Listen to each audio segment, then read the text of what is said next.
It's hard for me to believe that this game, Kengo Master of Bushido, is nearly 25 years old. Not only do I remember getting the PS2 for Christmas in the year of 2000, but I also remember Kengo being one of the very first games I would ever own for that system, along with Kessen, Smuggler's Run, and Evergrace. God, does that make me feel old. I had just recently been going through my collection and saw Kengo on the shelf. Thought to myself, man, I wonder if this game aged well. I remember loving it as a kid, but sometimes our love of something we once had doesn't exactly carry with us all these years later. Kengo Master of Bushido was released in January of 2001 in North America. An exclusive title for the PlayStation 2 that was developed by the Japanese company Genki. Probably most known for developing the various Tokyo Extreme Racer games, SLAI, Jade Cocoon, one of the worst fighting games of all time, Kabuki Warriors, as well as one of my personal favorite games, Katamari Forever. In the US, it was published by Crave Entertainment. Of course, in other countries like the UK and Japan, the publishers differ. So, when you first start up the game, you get an introduction cutscene that I always loved as a kid and even now as an adult.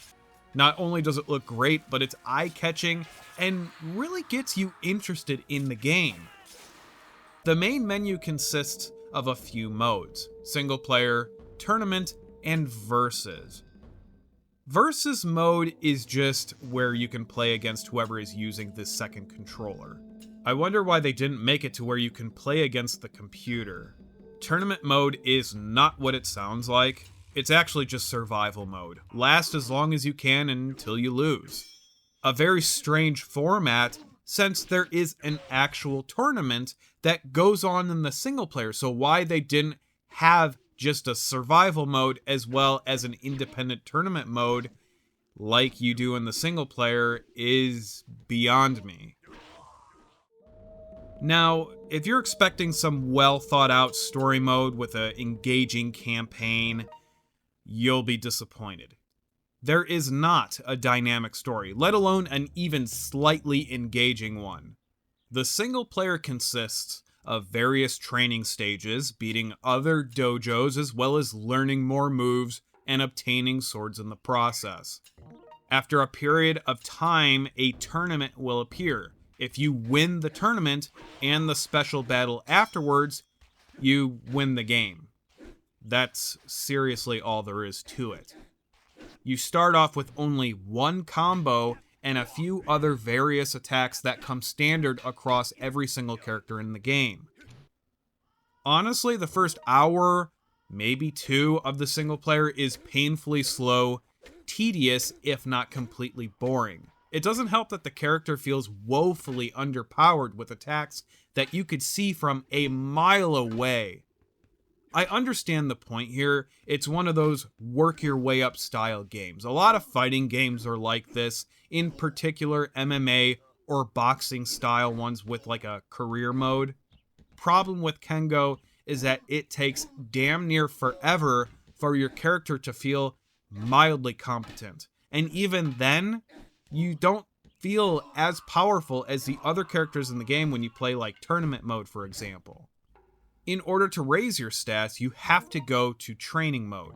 Essentially, they're just a bunch of mini games that raise a particular stat, none of which are really all that fun either, especially after the 5th time, even the 10th time you do it. So for example, striking posts raises your max attack power, bamboo groove is for agility, and helmet splitting raises your attack speed. Illusion is the only training that raises all of your stats at the same time, but it's practically useless since the highest that it'll raise your stats is only 20 points each. The whole training thing isn't particularly fun to do, and after the 5th to 10th, even 20th time you do it, you just don't want to do it anymore. But you kind of have to. You don't really have any other choice. But the catch to all of this is that it doesn't even really raise your stats. It just raises the cap on them. To truly raise your stats, you have to fight other dojos or take part in that tournament. If you win, your stats take a big jump as long as you're not capped out. Losing will also raise your stats, but nowhere near as much. Oddly, if you take part in the tournament, everyone is using real swords. If you lose, you don't die, you just go back home, I guess, and live to fight another day? It's very strange. The single player, it leaves a lot to be desired. A true story mode would have made the game far more interesting. There's not a lot to the single player, and its replay value once you beat the game is incredibly low. Yes, of course, you could play around and try to obtain all the different attack moves, but I don't know if I ever could see myself doing that. The gameplay itself isn't really all that complicated. It's actually really simple. You could block, parry, and strike. It's one of those games that's easy to learn, but hard to master. You can change your form with the shoulder and trigger buttons, however, all it does is change up whatever 3-string combo attack you have set to that particular form. If your energy, or ki, is maxed out, you can perform a secret technique which usually consists of a long combo that can easily defeat your enemy in one go, but you have to be careful because charging your ki and the time it takes to do that special attack leaves you open for the guy to either run away or attack you. Different forms have different strikes, usually. Some are slow but powerful, while others are fast but lacking in strength. There are strikes and other forms that are kind of oddballs, maybe even some that are borderline useless, but it's all trial and error in whether or not you like them. The difficulty of the game is pure random. Sometimes you'll fight opponents that are stupid easy, but then you get into these weird spouts where the difficulty takes a sudden turn into being flat out ridiculous.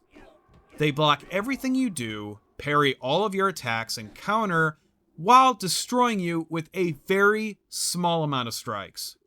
It's actually infuriating how difficult this game can be. I'm not one of those guys who rage quits or flips out in games when I die. It's very rare, but Kengo had me fuming like no other fighting game has before.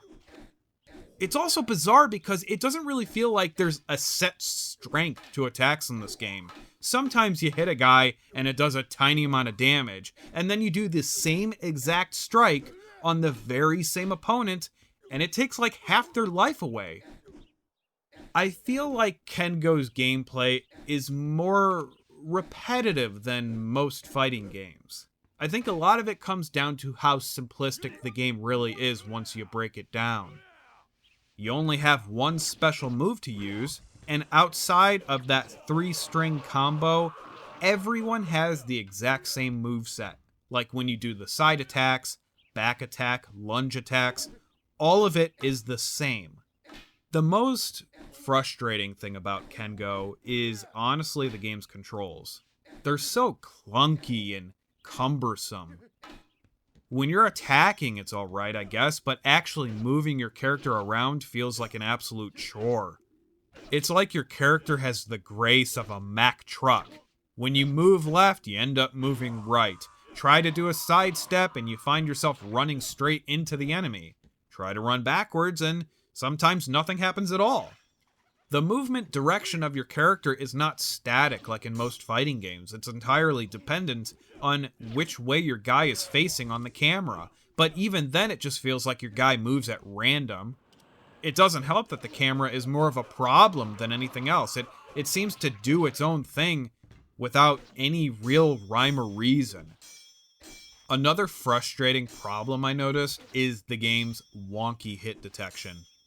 Like, you could visibly see your blade go through the enemy, but it doesn't register, so it lets you up into a free attack by your opponent. Even worse is when your hit does register, and the enemy does take damage, but they don't react to the strike by flinching. The amount of times I've lost because of this exact thing nearly made me throw myself off the fucking balcony.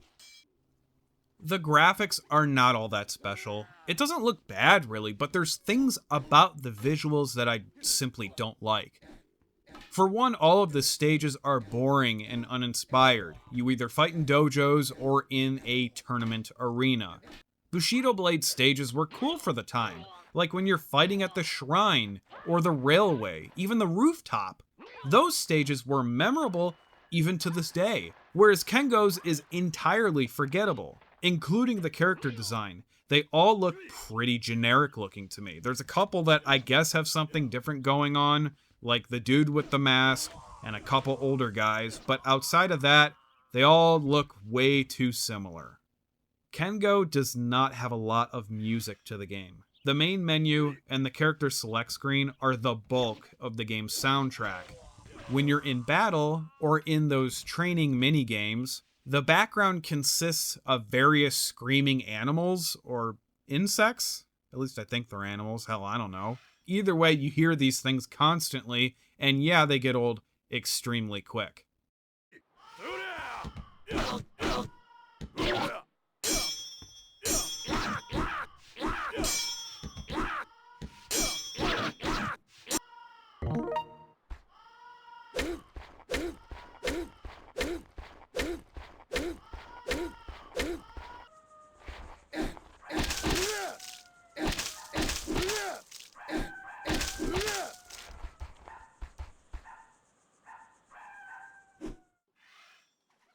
Look, Kengo is not a bad game, but I couldn't say that it's great. Like, if I was craving to play a fighter of some type, Kengo would never be an option for me. Although, if a friend asked me to play the game, then I probably wouldn't say no. I don't know if it's a case of the game being super dated, because there are plenty of others out there that came out many years prior that are more enjoyable. Bushido Blade is one of those games. Street Fighter, Mortal Kombat, Tekken, the list goes on.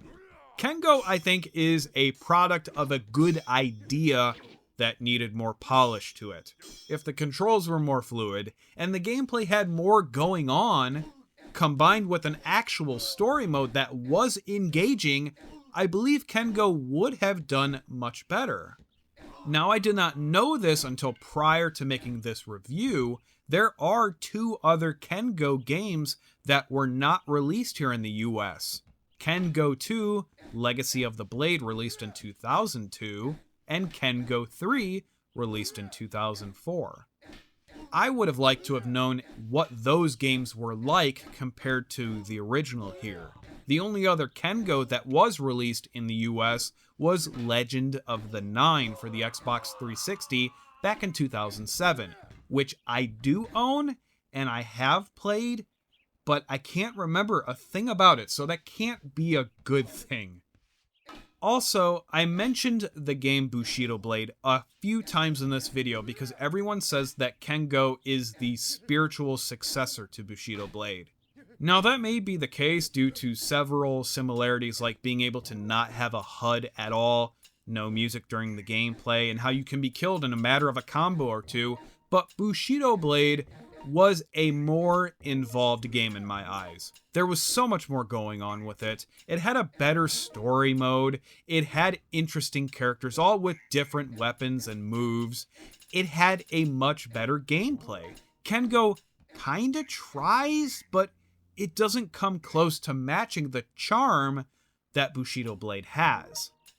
I know I loved this game as a child, and even though I enjoyed playing it today, I'd be lying if I said it's more enjoyable than other samurai fighting games on the PS2 or other fighting games in general. Kengo Master of Bushido sits on the realm of being mediocre, and that's unfortunate due to its potential. How does Legend of the Nine stack up? Well, I don't know. That's a video for another time, perhaps. According to most people, though, Legend of the Nine is a terrible game. But hey, I've liked games that people thought were terrible before. Until next time, everyone, take care. I'm going to bed.